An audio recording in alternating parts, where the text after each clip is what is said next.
Welcome to the stream, everyone. If you're new here, my name is Brian Craig, and I live stream every weekday morning, live on the radio. I broadcast on 6 radio stations in the mornings, weekday mornings, and I stream live on the radio, taking live calls from radio listeners and YouTube viewers. And here I am today, not on the radio, in my home studio, live streaming to all of you just on YouTube. But you can call me on the stream. I pinned the number at the top of the chat. So you can call me live on the stream, toll free. It's the same call-in number that I use on the radio. 888-465-2631. 888-465-2631. Tucker Carlson has just a massive scoop, and I'll play you some audio, some video here of Tucker. We'll talk about this. We got a lot of other stories to talk about, too, because a lot is happening. But before I play this story from Tucker and we discuss it, I want to tell you something here, okay? That this is, I don't know, this is one thing that's kind of a pet peeve that a lot of people have. They're like, well, we already know that Biden is checked out. We know. Listen, we know pretty much everything. What happens a lot of times is new eyewitness information comes in that confirms a lot of details that we suspect. It's like if you are a prosecuting attorney, you don't go to court to the jury and say, we know that they did it. You present witnesses, you present evidence. So these stories are factual information with eyewitnesses and things that we, and sometimes documents and things like this that we didn't have before that are evidence confirming our suspicions. Does that make sense to you guys? And when people say, we already know that, I'm like, come on, get with the program. Okay, there's lots going on. So Tucker, this is amazing. Tucker Carlson claims, Tucker Carlson's a credible person. He doesn't go public with a story on the highest rated show in the history of cable news, his Tucker Carlson program, weeknights on Fox News, because he's not credible. He is a very credible person. Doesn't mean I always agree with him and that you always agree with him, but when he goes public with something like this, you can take it to the bank that he is spot on, right on the money, and has done fact-checking and everything else. He's not like Don Lemon over on CNN that, claims to have sources and goes public with them and doesn't care. When you're on a conservative program, and Tucker Carlson's conservative, you have to have credible sources because they'll investigate. If you're in the liberal media, you could just say, well, anonymous sources told me, and they're like, ooh, they don't care. But when you're a conservative, you got to fact check it. So Tucker Carlson claims that a witness from the 2020 campaign says that Joe Biden took pills under the supervision of Jill. Well, Dr. Jill's not the kind of doctor that can supervise medication, but she's been doing it. And the description that Tucker gives is really amazing. This was last night on Tucker Carlson. How did he manage to get through the campaign? Well, it turned out, we learned later, his staff, supervised by Dr. Jill, his wife, was giving him pills before every public appearance, checking the time, and at a certain hour giving him a dose of something. Now, it's not a guess. We're not making that up. We've spoken directly to someone who was there and saw it happen multiple times. Now, before taking the medication, this person said, Biden was, quote, like a small child. You could not communicate with him. He changed completely because he was on drugs, and he clearly still is on drugs. No one's pushing to know what those drugs are. We should know.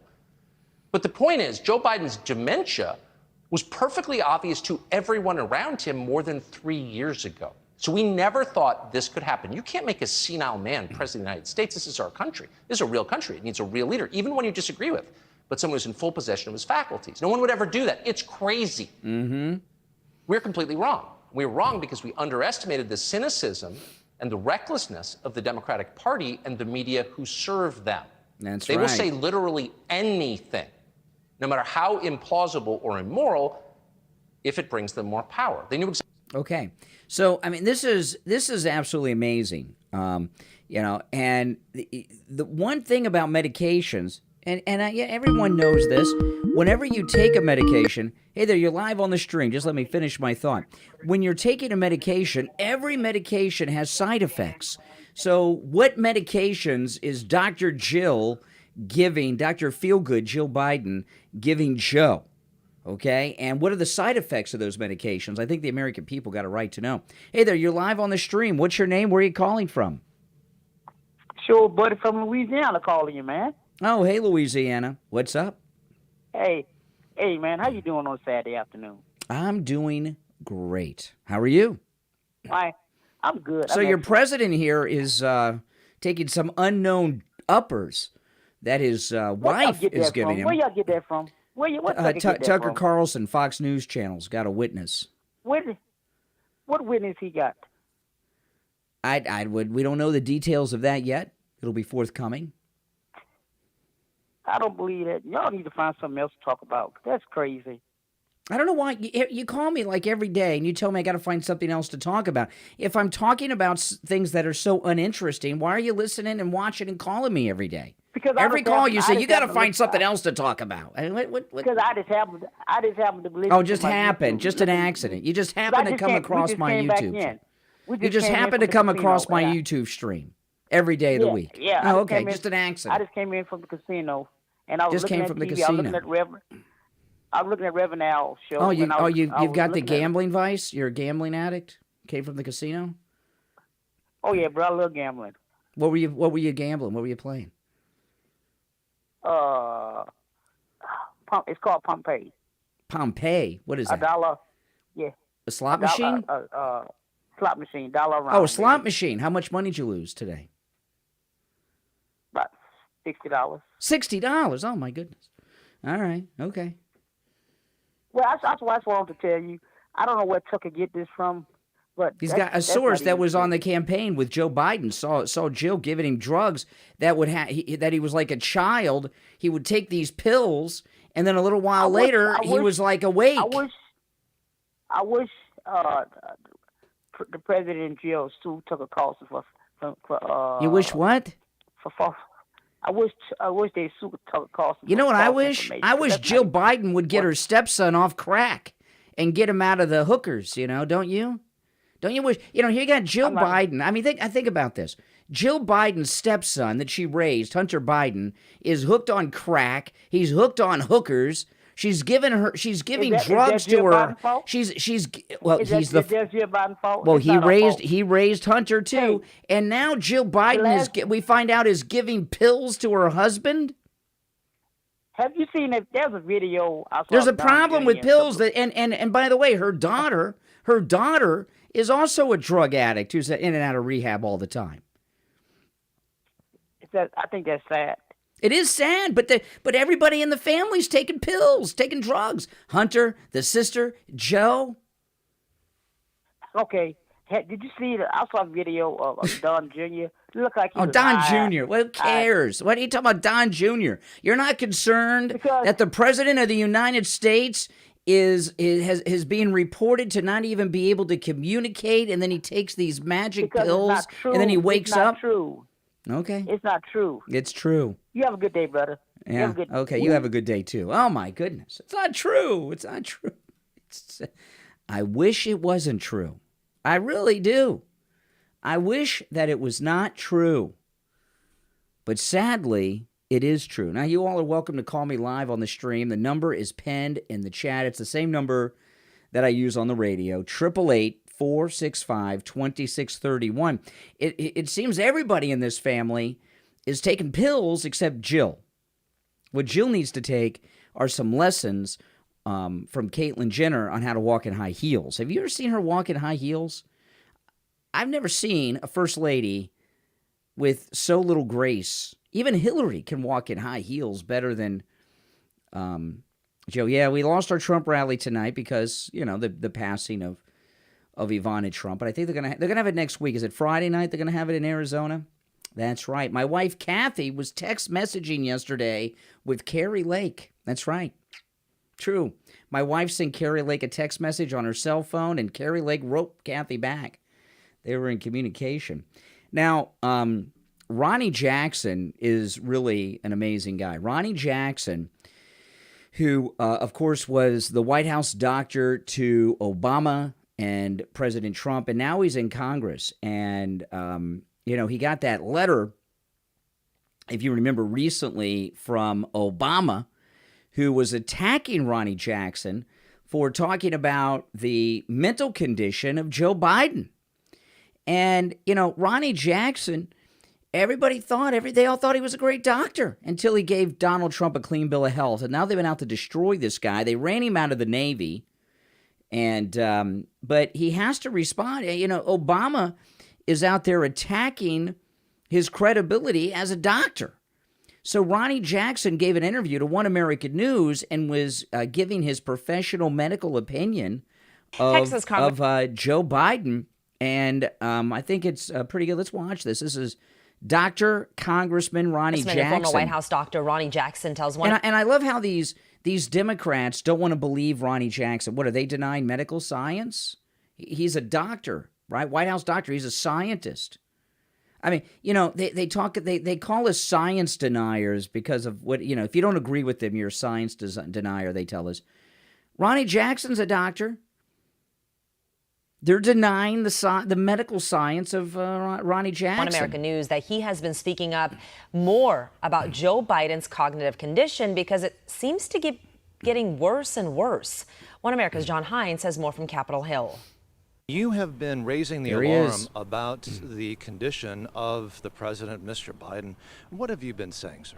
Well, I've just been saying I think that maybe his window of opportunity to be an effective commander-in-chief and head of state is closed, and I think that happened actually before he was elected, to be honest with you. But it's gotten worse since he's come in, and I just don't think he's got the cognitive wherewithal and abilities to do the job. I mean, I know better than just about anybody, having been the physician for 3 different presidents, what it takes both physically and cognitively to do that job. And I've said for a long time now, since he was candidate Joe Biden, that I don't think he's got what it takes.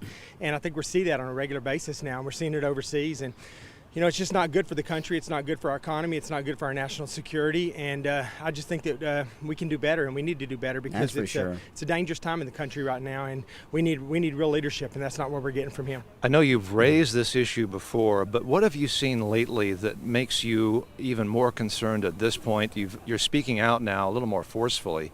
What are the signs that maybe you've seen that are raising questions in your mind, new questions? Well, his gaffes are getting worse, just the way that he shuffles around. His volatility, all of these little things that go along with the cognitive decline are just becoming worse and worse. And I think, I said in the very beginning, and I've been pretty adamant about this, I was talking about it early on, like I said, when he was candidate Joe Biden, but I said from the very beginning, it won't be me talking about it in a couple of years, and here we are a couple of years later, and it's not me talking about it anymore. It's everybody talking about it, including the Democrats and people in his own party, because at some point they have to look at the realization that this guy has 2 years left in office, and he's not going to make it that far, I don't think. I mean, he's trending in the wrong direction, and, these things are like just the natural course of all of these age-related cognitive issues. They get worse with time, not better. I mean, Joe Biden, I've said before, is not a fine wine. This is going to get worse, not better.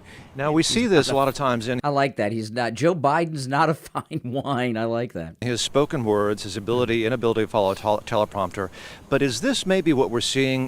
Does this cognitive impairment affect judgment in terms of making judgments about policy, like Afghanistan, like other things? Is that what we're seeing? Great question. Absolutely, it affects judgment, but not only that, it provides an opportunity for those inside the White House and within the administration to just box him out. So I think that there's a lot of stuff going on in the administration right now that he's not even really involved in. I think he doesn't have the endurance to put the hours in that you need to be involved in all the issues that are going around in our country right now. And I think what we're seeing right now is other people making decisions for him, and that's dangerous. Very dangerous. Congressman, Dr. Ronny Jackson, thank you very much for talking to us at One American News. Appreciate you guys.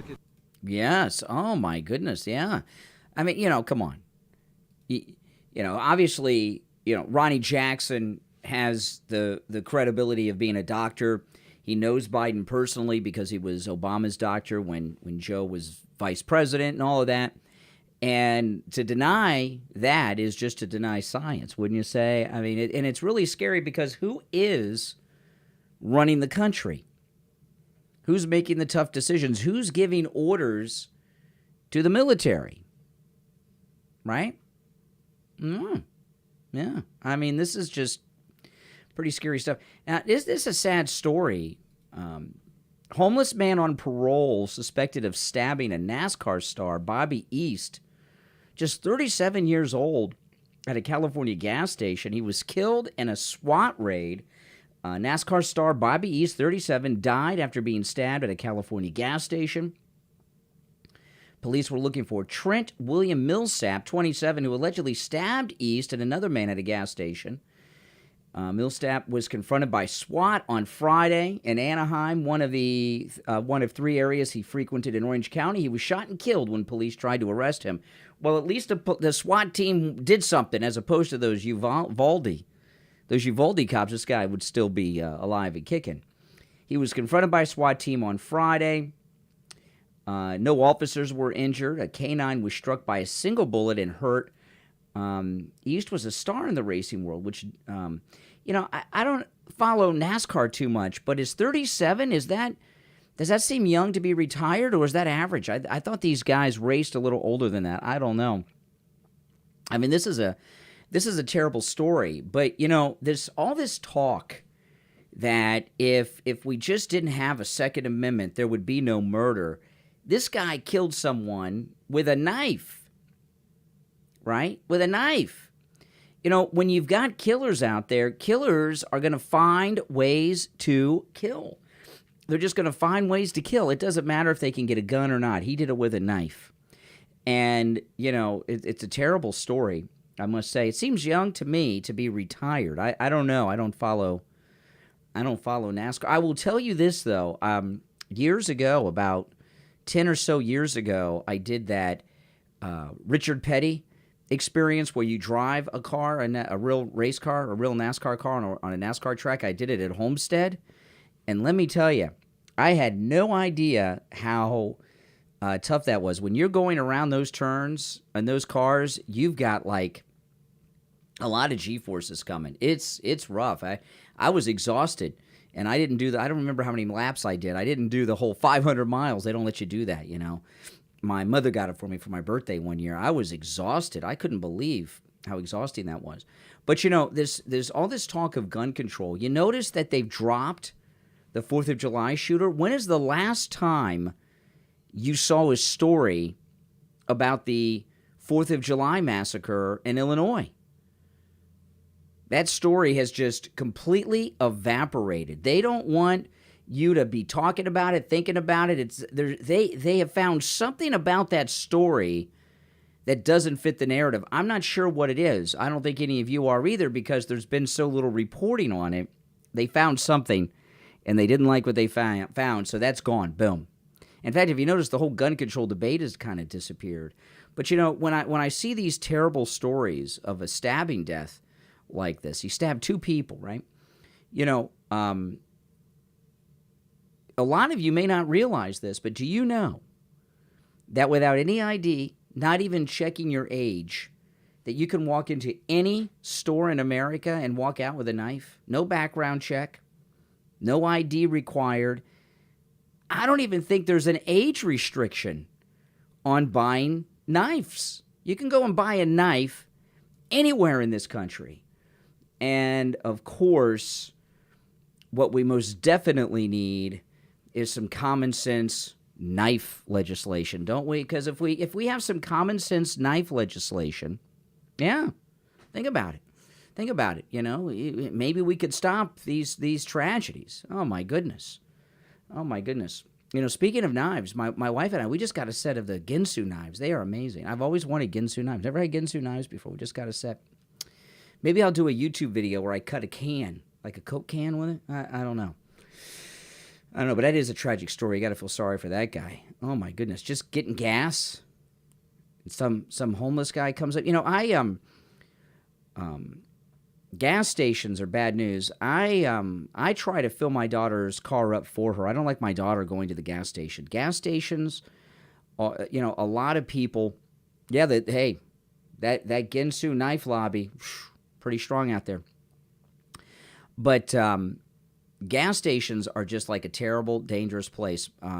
And my mother had something happen to her once at a gas station. She was pumping gas. She got back in her car. Her purse was gone. Someone stole her purse. Can you believe? And apparently that's a very common thing. People get their purses stolen at gas stations. And about a year and a half ago, maybe a little longer, I was live streaming here on YouTube while I was pulled up to a gas station, and a homeless guy came up to me, knocking on my window, asking for money. Some of you may have seen that. I've had people come up to me, asking me for money and everything at gas stations, and it's always kind of, you're vulnerable, right? You're out of your car, you got money, and you probably got your wallet out, and there's always homeless people. I was putting air in my tires once on the way to the radio station at a gas station. It was like 4:30 in the morning, and a homeless guy rode up on his bicycle. I didn't even see him. He came up behind me and was asking me if I had a flathead screwdriver he could borrow. And I said no. And I was thinking, what does he? It's 4:30 in the morning. He rides up to me and wants a flathead screwdriver at 4:30 in the morning at the gas station. What's he going to do? Rob me with it? Oh yeah, here, sure. Oh my goodness. So gas stations are a dangerous place. And any of you guys do that? I don't like my wife going to the gas station alone. I don't like my daughter going to the gas station alone. It's a place where you're very vulnerable, with these creeps. And the gas stations don't really mind these homeless guys because they go inside and buy the tall boys of beer, so they kind of like that. Now this story here is just insane. The University of Pennsylvania has nominated Lia Thomas for the NCAA Woman of the Year Award. Now, Lia Thomas, in my opinion, is one of the most insane people in American society today. Who just, you look in Lia Thomas's face, and Lia Thomas is just insane. Lia Thomas has not gone through a sex change operation, still has a penis, and insists on using the girls' locker room with the women. Can you imagine those poor lady swimmers, what it must be like for them to have this 6 foot or however tall Lia Thomas in there naked with the penis and everything in the locker? My goodness. And, Lia Thomas is not even embarrassed that they're taking all these records away. And I don't know what's going on at the University of Pennsylvania, but Pennsylvania's got some problems. By the way, when's the last time you guys heard from Dr. Oz? I haven't heard from Dr. Oz in the news since before Roe v. Wade was overturned. Where is he? He's running for Senate in Pennsylvania. Have you heard? And he's a doctor. Have you heard Dr. Oz talk about Roe v. Wade? And Dr. Oz should most definitely be talking about this Lia Thomas business going on. The University of Pennsylvania has been blasted for nominating controversial transgender swimmer Lia Thomas for a top student sports award. The University of Pennsylvania has named Thomas as one of 2 students nominated for the National College Athletics Association Woman of the Year Award. Now, it's one thing if you go through like a sex change operation. That's one thing, okay? But Lia Thomas hasn't gone through a sex change operation. See, I don't believe Lia Thomas is transitioning. I think Lia Thomas is just a cheater. That's what I think. I think Lia Thomas has found a way to cheat and to win, right? And wants to be on the U.S. Olympic team as a girl. The college's other nominee is a Russian tennis player who I think does not have a penis. Each school is allowed 2 nominations as long as one of the athletes is an international student or a person of color. Oh, my goodness. They've got to have at least one person of color or international student. The winner will be announced in San Antonio, Texas in January. I bet you Lia Thomas is a favorite to win it. They say Lia Thomas, she has considerable biological advantages over rival swimmers. Yeah, I would say so. Oh, my goodness. University of Pennsylvania has plowed on with its nomination of Lia Thomas regardless, despite frequent condemnation from fellow athletes and their families over Lia Thomas's success. Shame on them for nominating Lia Thomas, says a conservative college organization, Young America's Foundation. You know, you really got to feel sorry for these lady swimmers. You know, these lady swimmers, they spend their entire life getting ready to, you know, be swimmers. Some of them want to be Olympians. They want to be college athletes. And they have spent their entire life in the pool. I mean, they've been in the pool more than they've been out of it. And here they are, right? Here they are now. They're there, and they got to go up against Lia Thomas, who has a penis, and they're losing, and their dreams are being taken away. It's awful. It really is. And Lia Thomas even has the nerve to take pictures and smile with the rest of the team. And I said through all of this during that whole swimming season that the girl swimmers shouldn't jump in the pool. When it's time to jump in the pool, let Lia Thomas jump in the pool, and they all stay on their little board, whatever they call that starting board that they're on.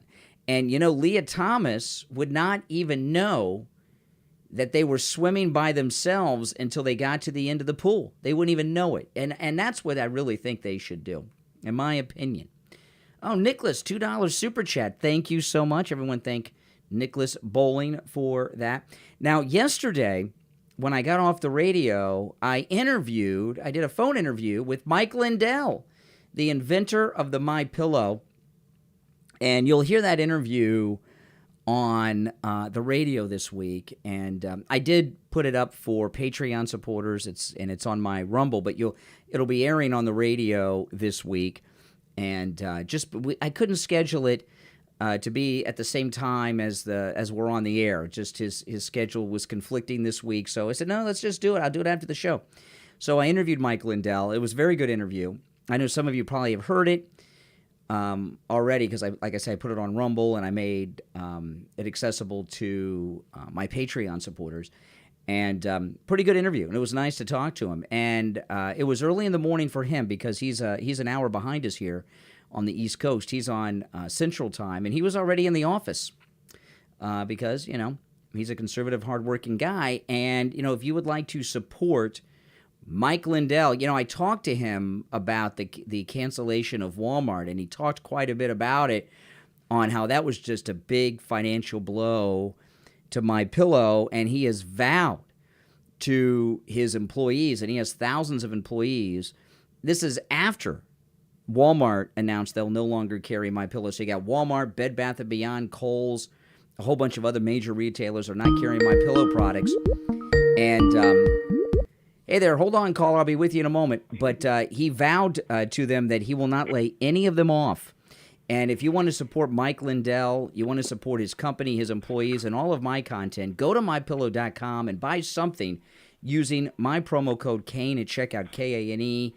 There are all kinds of great specials. Because of the Walmart cancellation, they've extended the BOGO extravaganza over a dozen of top MyPillow products. Buy one, get one free with my promo code KANE, K-A-N-E, including the MyPillow towel set and sheet sets and pillows and much more. So go to MyPillow.com and buy something using my promo code KANE at checkout, K-A-N-E.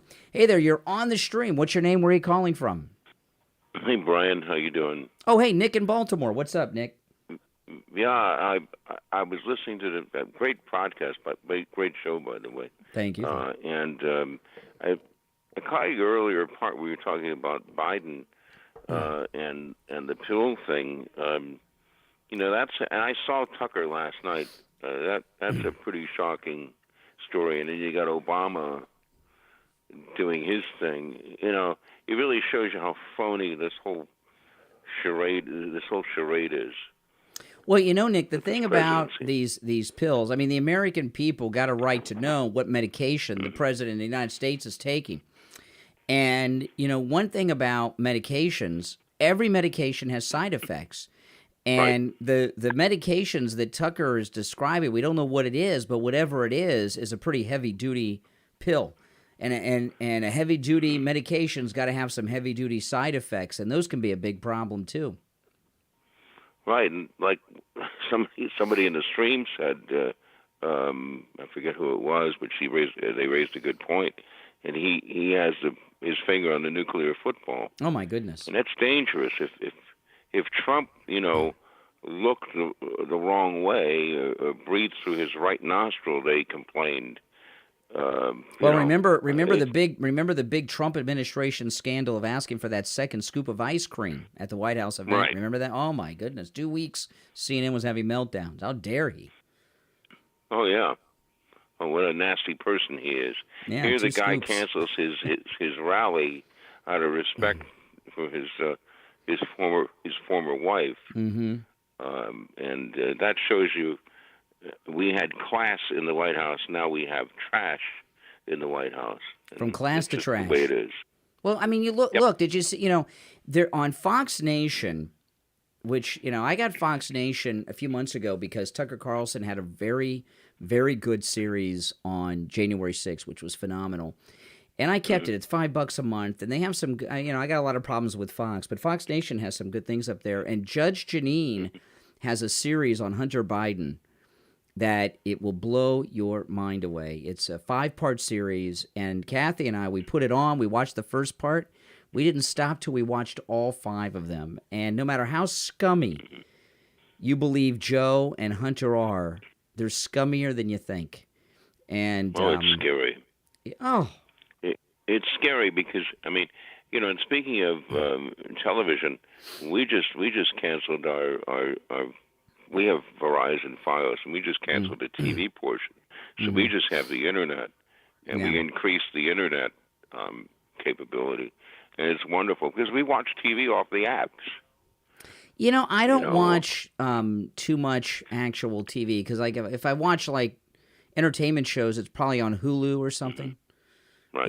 Yeah, and so I really keep cable because I have Xfinity, and the cable itself is so cheap, and I need to have access to everything for my job. I have to be able to watch anything at any time because of my job. I might sneeze, guys. I'm trying to hold back a sneeze, so apologize if I sneeze on the stream. No, that's fine. But we just use we get what we. Oh, bless you. Yes. We this way we watch what we want. We get what we want, exactly what we want, a la carte, and it's fine. Yeah, but the apps add up. The bill.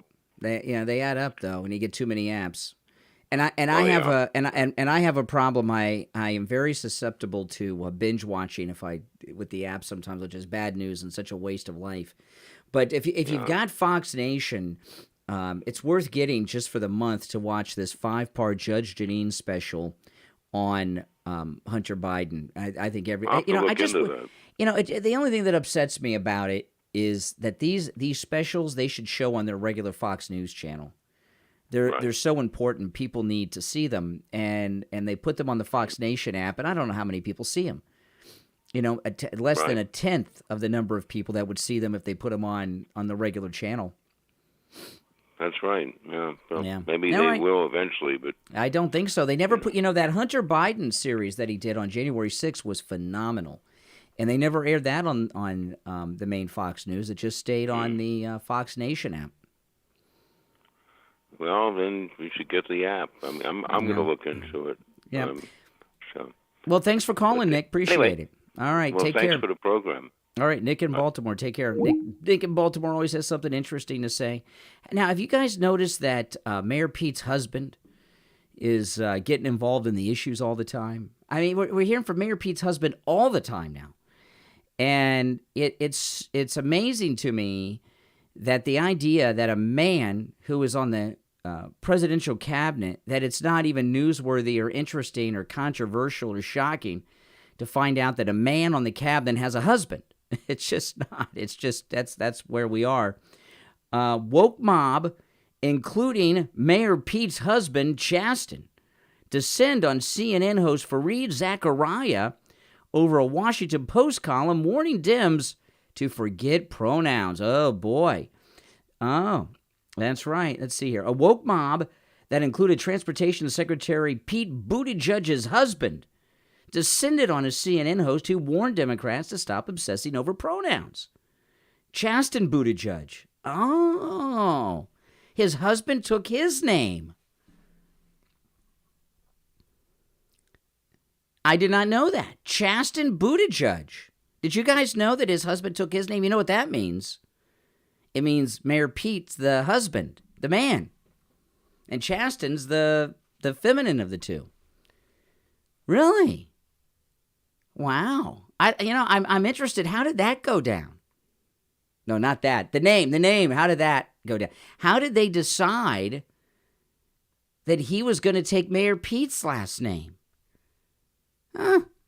Chasten Buttigieg and other pious tweeters took exception to Fareed Zachariah's Washington Post column headlined, "Forget pronouns.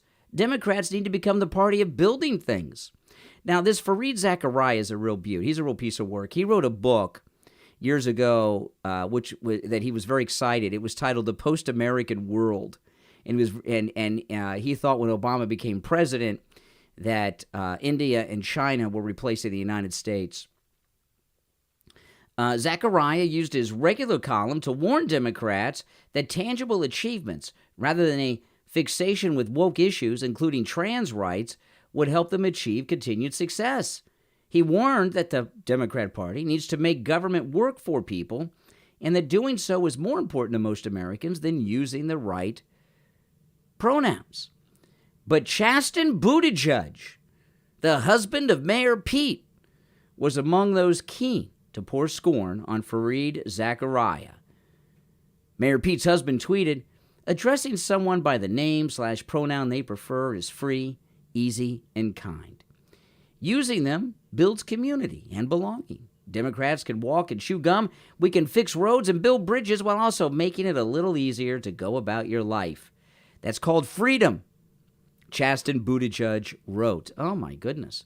Well, what I'm most interested in, though, is why did he take Mayor Pete's last name?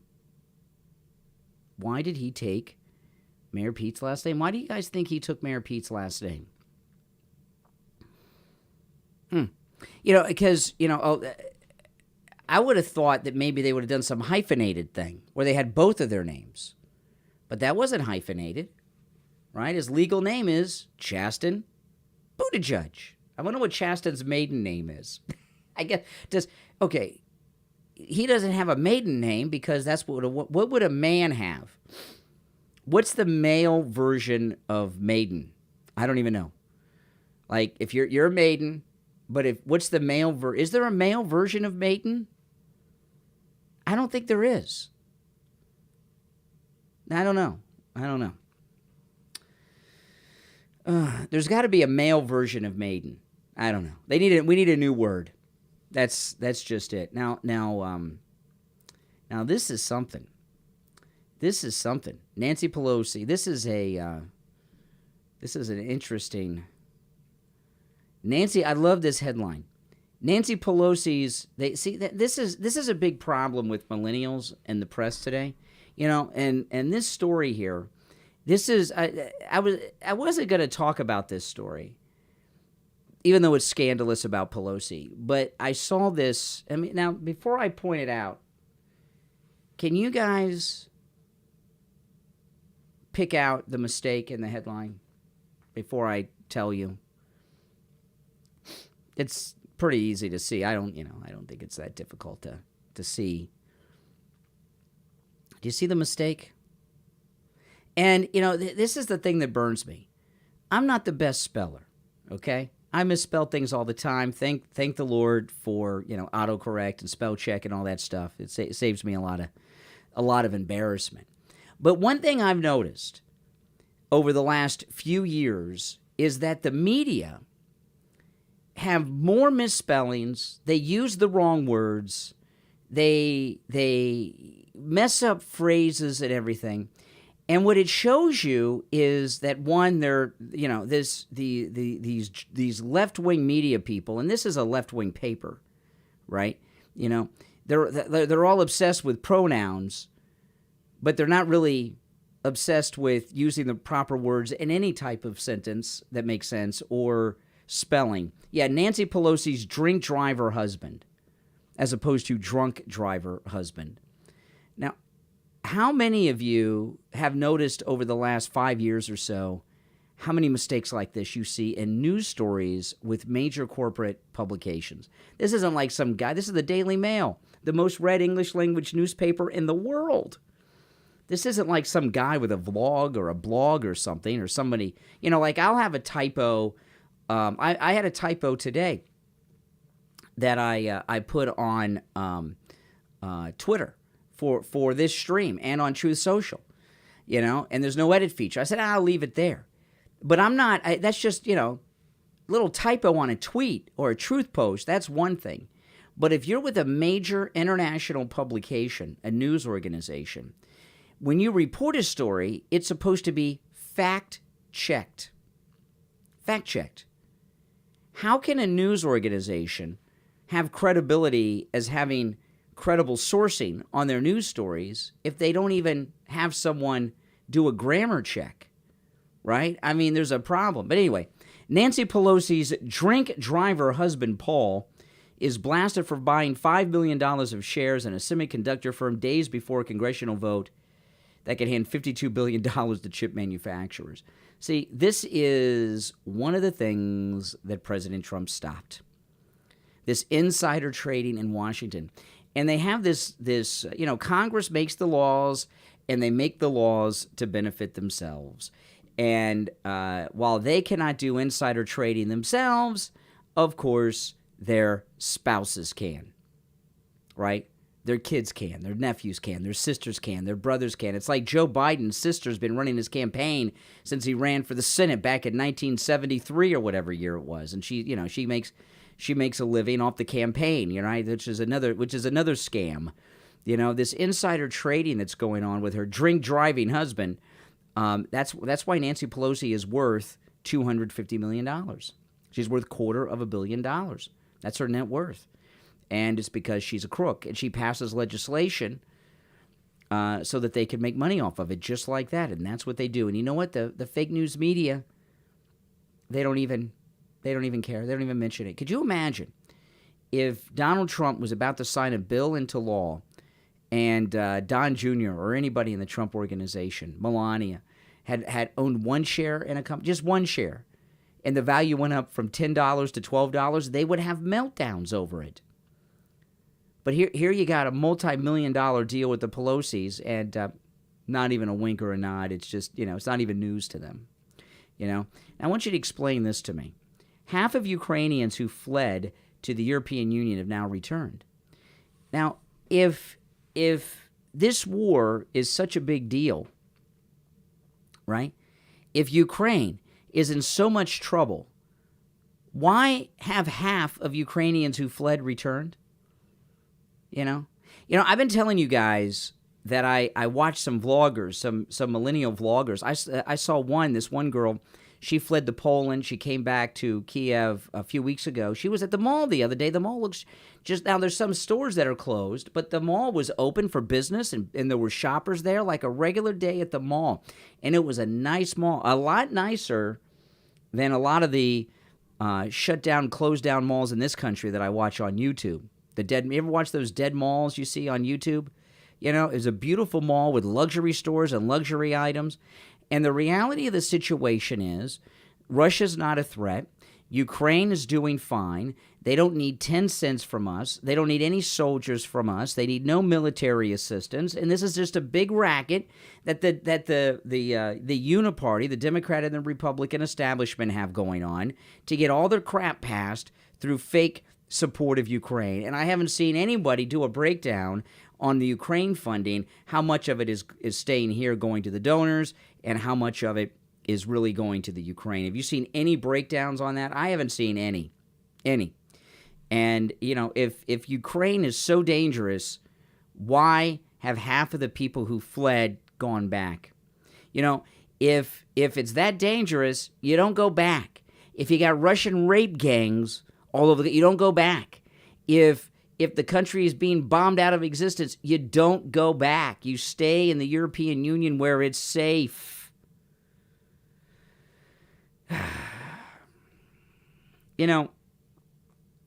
This is just one of those things. This is just one of those things that,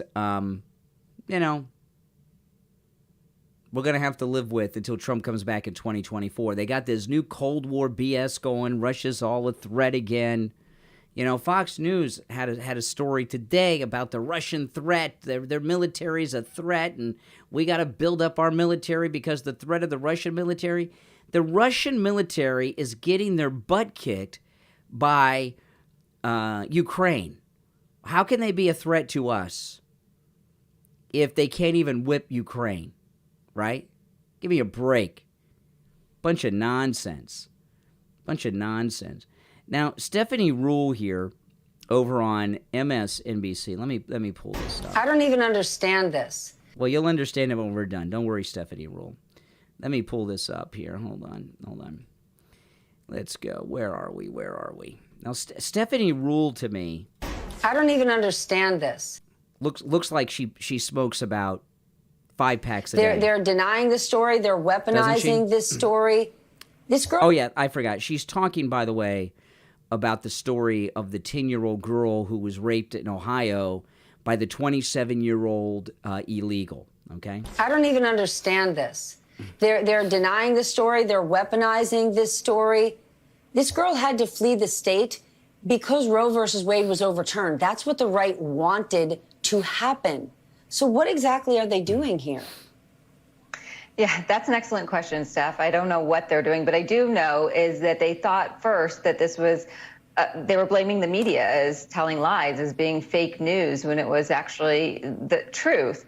And then when they found out it was the truth, and then they transitioned their argument to saying that the victim or the perpetrator, saying that he shouldn't have been in the country because he is illegally here. So, you know, the problem is that this is exactly what conservatives wanted, and they don't really have an answer for it. But what they do have is there's a huge... See, now, this lady, she's all concerned about pregnant women and babies, and here she is. She's just a cat lady. You know, where's the toys? Where's the kids? She's a cat lady. You know, so she doesn't understand what's going on here. But I was watching, I didn't play this, I was watching just a little while ago, Julie Banderas on Fox. She was on this panel show with Lia Trump. And Julie Banderas said they're all asking the wrong question, you know, like the cat lady here. You know, none of them are getting into, she referenced it, then they get right off of it. That why did this rape happen? This rape happened because we got a completely open southern border, and you got a guy here who shouldn't even be in the country. He's here illegally.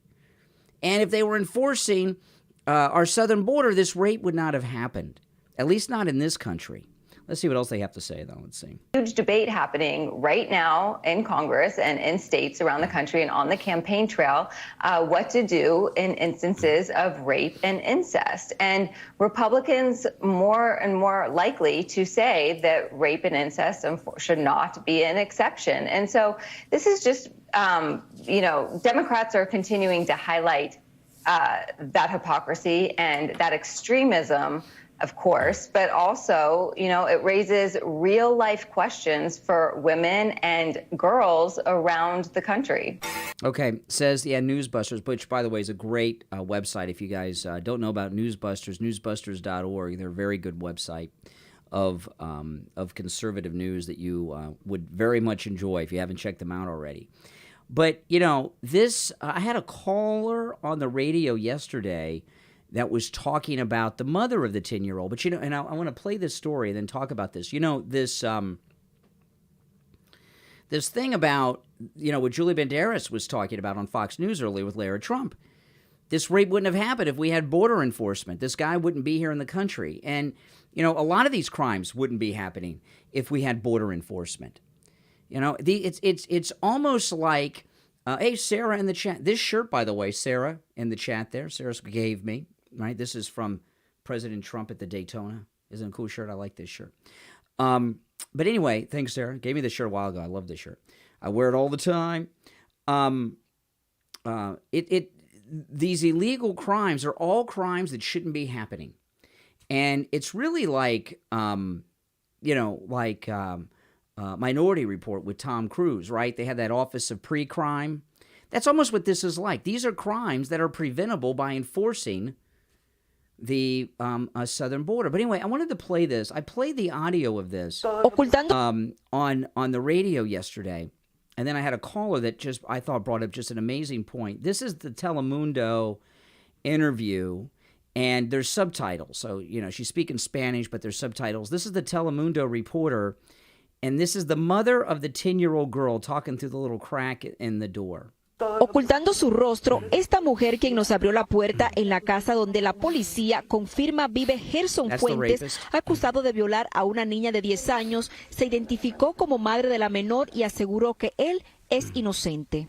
¿Usted como madre de la niña piensa que él es inocente? Claro. ¿Y por qué entonces está preso él? No sé, pero no quiero hablar la verdad. Noticias Telemundo confirmó con 2 personas que la conocen que en efecto ella es la madre de la niña, incluyendo a Daisy Torres, quien asegura que ambas frecuentan un club nocturno. The same nightclub. What nightclub is a mother of a 10-year-old girl frequenting? En común. Tras ver fotos e imágenes de video grabadas con nuestras cámaras, esto afirmó. ¿Esa es ella? Es ella, sí, correcto. Y usted dice que ella es la mamá de la niña de 10 años que fue violada. Sí, es la mamá de la niña. Dijo además que la señora tiene una relación sentimental. We got some confirmation. The rapist is the boyfriend of the mother, according to this friend that goes to the clubs with her. So this is, you got some confirmation. So she was allowing her 27-year-old boyfriend to rape her 9-year-old daughter. Remember, she just turned 10. She was impregnated at 9. Con Gerson Fuentes. Es su pareja y es el padre del niño que ella... He is the father of the child she's carrying in her womb right now. Oh, my goodness. Tiene en su vientre ahora mismo. O sea, que la señora está en embarazo. Sí. Durante nuestra entrevista exclusiva con la señora que dice que es la madre de la niña, insistimos si Gerson Fuentes, de 27 años, era el violador de la menor. Sin titubeos, respondió. Todo lo que están diciendo en contra de él es mentira. Everything she's saying, everything they're saying about him is a lie. Well, he confessed. He confessed. Now, this is an interesting thing, though. I'm curious about this club that she goes to. I got a call on the radio yesterday. A lady called in, and she said maybe this woman is not really the mother. Maybe she's not the little girl's mother, the way she's acting. And you know what? I think that may be possible. She's got other kids, and they're male children, because the police said that they were DNA testing the other children and matching the other children's DNA with the fetus, because they have the fetus remains, to make sure that they're not the father of the baby, of the fetus. And they need to do a DNA test on the mother and find out if she is truly the mother. Because this woman may just be a sex trafficker who came across the border claiming that this is her daughter, that she's sex trafficking. But hey, listen, she might be some twisted mother, and the other kind of mother too, if you know what I mean. And she may be letting her boyfriend have sex with her own daughter. And all of the stories that I've seen on this since the confirmation came out, I've not seen a single story comment on whether or not the 10-year-old girl has been taken away from this custody of this woman. Have you? As far as I know, the 10-year-old girl that just had an abortion is still being taken care of by this twisted woman who may or may not be her mother. Now, this here, I wanted to share this with you. I saw this story. This is in Newsbusters, too. MSNBC cites Hitler and Mussolini to warn Republicans about the threat to democracy. And, of course, the threat to democracy, that means Donald Trump, right? And this guy here is your typical liberal pundit that's on the mainstream corporate legacy media. Too much education, over-intellectualizing everything, doesn't know what he's talking about. And, of course, Trump is Hitler, Trump is Mussolini, and all this nonsense.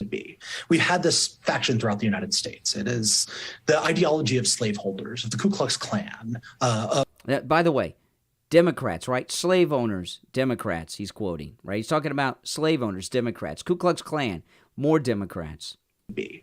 We've had this faction throughout the United States. It is the ideology of slaveholders, of the Ku Klux Klan, of the John Birch Society, of George Wallace's presidential run. George Wallace, another Democrat.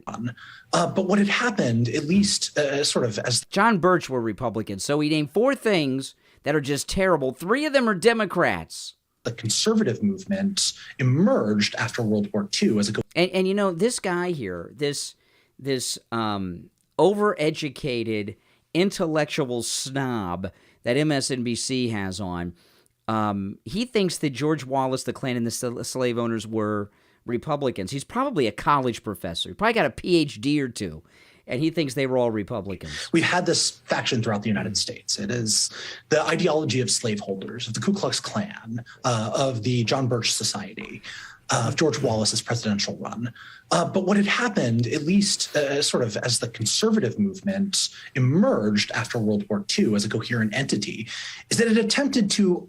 What do you mean as a coherent entity? I thought that the Republican conservative movement emerged in the antebellum period prior to the Civil War as an abolitionist party to free the slaves from their bondage by Democrat slaveholders in the Democrat states of the South. What's this guy talking about? What is this guy? You know, this is what happens when you're educated in the liberal system. As a coherent entity, is that it attempted to align itself with these radicals on the theory that it could contain them, it could bring them into their political coalition, harness their incredibly sort of strong feelings and beliefs, and turn them into votes for basically pretty normal tax cuts and anti-abortion politics and the kinds of things that really animate mainstream conservatives. And this worked for a little bit. What happened is that over time, slowly and ultimately culminating in Donald Trump, the radicals started to influence the mainstream conservatives. Not the other way around. It wasn't the conservatives controlling the radicals. It was the radicals whose ideas, based on their shared hatred for liberalism and sort of the mainstream of American political society, that they gradually started to resemble each other to the point where the mainstream right was willing to fully capitulate to the radical right if it meant gaining political power.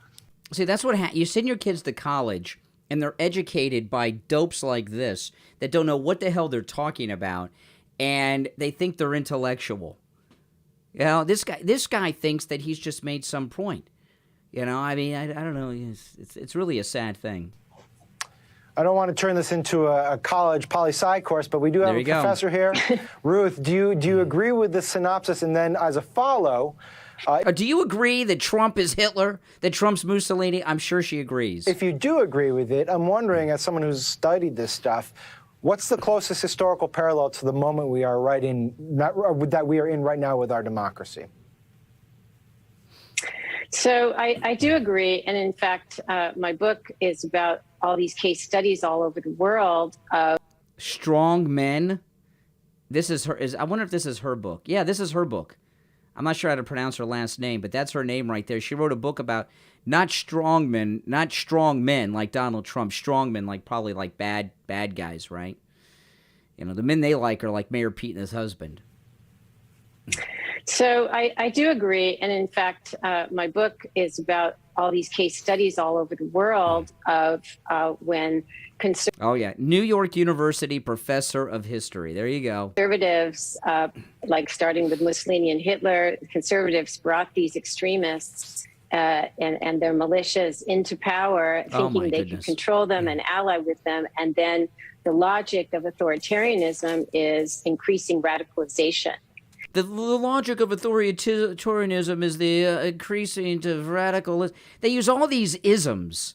You know, the one ism they don't use is realism, right? You know, they got some ist, too, right? They don't use realistic. You know, they got all these other ones, though. I don't know. Realism is something that they are most definitely sure on. Like starting with Mussolini and Hitler, conservatives brought these extremists and their militias into power, thinking they could control them and ally with them. And then the logic of authoritarianism is increasing radicalization. And there you go. Yes. Oh, my goodness. You know, some of the dumbest people on earth have PhDs, don't they? Yeah, don't they? College professors. And and what do they have? They have the minds to, word garbage. And here's another one. Here's another one. This is possibly the most racist person on television, and that's saying a lot. Tiffany Cross. She's a black racist, hates white people. And what I often wonder about Tiffany Cross, who's a black racist and hates white people, was she born with the name Tiffany Cross, or did she change her name to Cross to symbolize the cross? You know what I mean? That the Democrat Klan had used to intimidate black Republicans. I don't know. But listen to what this beaut has to say. All right. Are you guys familiar with that urban myth that if you put a frog in a pot of boiling water, it will instantly leap out? But and notice here we are again. Will democracy survive? See, I'm over it. Will democracy survive? There's no democracy unless, Democrats are in power, right? If we have one-party rule of Democrats, then you have democracy. You put it in a pot filled with pleasantly tepid water and gradually heat it, the frog will remain in the water until it boils to death. Well, that is a fitting metaphor for our democracy right now. Yes. As our democratic norms erode within America, we must wonder, will this democracy survive? Well, a Yahoo News poll says no. But perhaps when you build a nation... It says no. First off, that's not a scientific poll where people volunteer. 55 to 53, so it's only 2 points off. And the majority say that, will America cease to be a democracy? Give me a break. On stolen land with stolen labor, it was never going to be a republic we could keep. So let's... Okay, did you hear that? I talked over the part I wanted to play. Listen to what she says. Let me go back.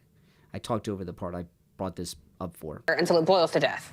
Well, that is a fitting metaphor for our democracy right now. As our democratic norms erode within America, we must wonder, will this democracy survive? Well, a Yahoo News poll says no. But perhaps when you build a nation on stolen land with stolen labor, it was never going to be a republic we could keep. Okay. We built a nation on stolen land with stolen labor. Okay. Now, she is broadcasting, they make it look like D.C. She is broadcasting from what she considers to be stolen Native American land. Well, give it back. Give it back. Why does NBC have that Rockefeller Plaza on stolen Native American land on Manhattan? Give it back to the Indians. I don't remember what Indian tribe they bought it for the necklaces from or whatever. Give it back. You don't have to continue to live on that stolen Native American land. You can give it back. They'll take it. I'm sure some Indians would love to have Rockefeller Plaza. Don't you guys think? Yeah, of course they would. This whole nonsense that, we're to be held accountable, and all of this for things that people did before we were born because they had the same skin color that we have. Should we hold Tiffany Cross and African Americans responsible for black crimes that are committed today? Right? If someone black commits a crime, a violent crime against someone who's not black, is she responsible? Of course not. That'd be absurd. What about her grandchildren? Would her grandchildren and great-great-grandchildren be responsible? Of course not. This idea that white people are responsible for things that happened centuries ago is textbook racism. But one thing, though, that never gets brought up in this discussion, except by me, because I bring this up all the time. 80% of Americans of all backgrounds, not just white people, 80% of Americans are descendant of immigrants that came to the United States after the Civil War. That's right. 80% of Americans today are descendant of immigrants that came to America after the Civil War. And the significance of that is that means 80% of Americans have no connection to the slave trade because our ancestors came here after that period. But of course, the Africans themselves, the African tribes, were capturing and selling black Africans to the slave ships. So does Tiffany Cross, because she is black, She's African American. Is she responsible for what the African tribesmen did? I mean, this is just, at this point, it's just stupid talk that you hear from people about this. And what you have with people like her is you just have a good old-fashioned racist who hates white people and is going through the news every day. She does her show on Saturday and Sundays on MSNBC. She replaced Joy Reid on the weekends.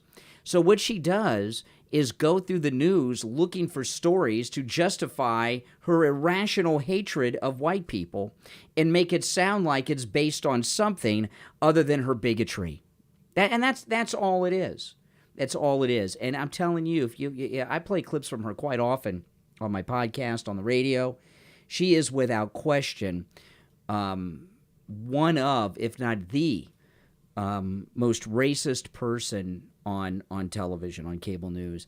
And, that is really saying a lot, because you guys know that, you got Joy Reid, you got Don Lemon, and you've got others.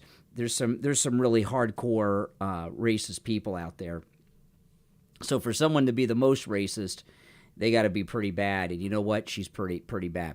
Now, I want to remind everyone that the Brian Craig Show podcast, which is a show that I do with my wife, Kathy. We have over 1,300 episodes of our podcast now, and the podcast is 10 years old. The Brian Craig Show podcast, which is a show I do separate and apart from the radio show and everything, is available on all podcast platforms. If there's a podcast platform, the Brian Craig Show podcast is on it. This is on Spotify, but we're on Spotify, iHeartRadio, Audible, Apple Podcast. We're on all podcast platforms. Over 1,300 episodes. And I do upload the podcast to my YouTube channel here. And when I do that, it's usually during the week at 6 p.m. Eastern, and I live premiere it. So there's a live chat during the podcast, but pull up and subscribe to the podcast on whatever app you use for podcasts. Listen to it on your way home from work, not on your way to work, because I'm on the radio then, but listen in the afternoons in your car. And D, the Brian Craig Show podcast has been named the number 3 must-listen-to conservative podcast in America.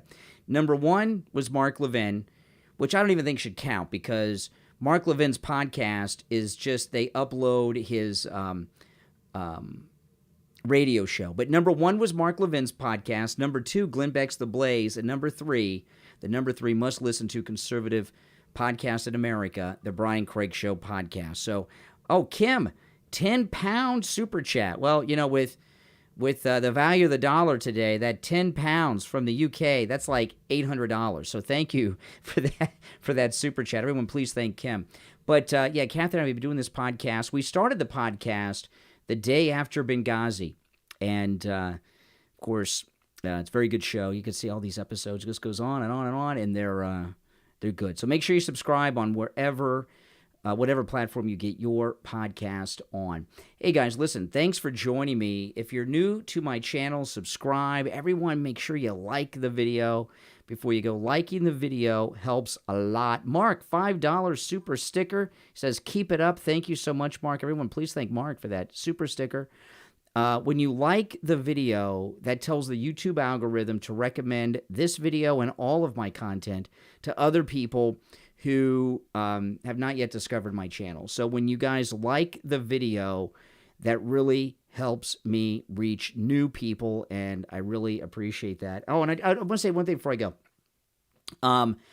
The Mike Lindell interview will be airing this week on the radio, so look out for that. But this was the end of our first week of our expansion of the Steve Kane Show, and I think it went spectacular. It went spectacular. Now we're on 6 radio stations. We're reaching all of South Florida and beyond. Our coverage area on the radio has about quadrupled. And our listenership has more than doubled already. And that's spectacular. And I want to thank all you guys for your continued support of the program. And whatever way you support the program, And, you know, and just listening and subscribing to my channel is support, and that's a great thing. And, you know, our new format, I don't know how many of you guys have realized this. I've mentioned it once or twice, but our new format, we have more talk time than we had before. So we actually have more time to talk about the issues, in particular the last segment of the show, because, you know, the last segment of the show, the way we had it before, when we were done with that break, we only had a couple minutes left. And now, after the last segment, we have a full segment still. After the last commercial break, I mean, we still have a full segment after that. So the new format has worked out really, really well. So you can catch me here on YouTube, weekday mornings, live streaming on the radio too. Hey, guys, again, thanks so much.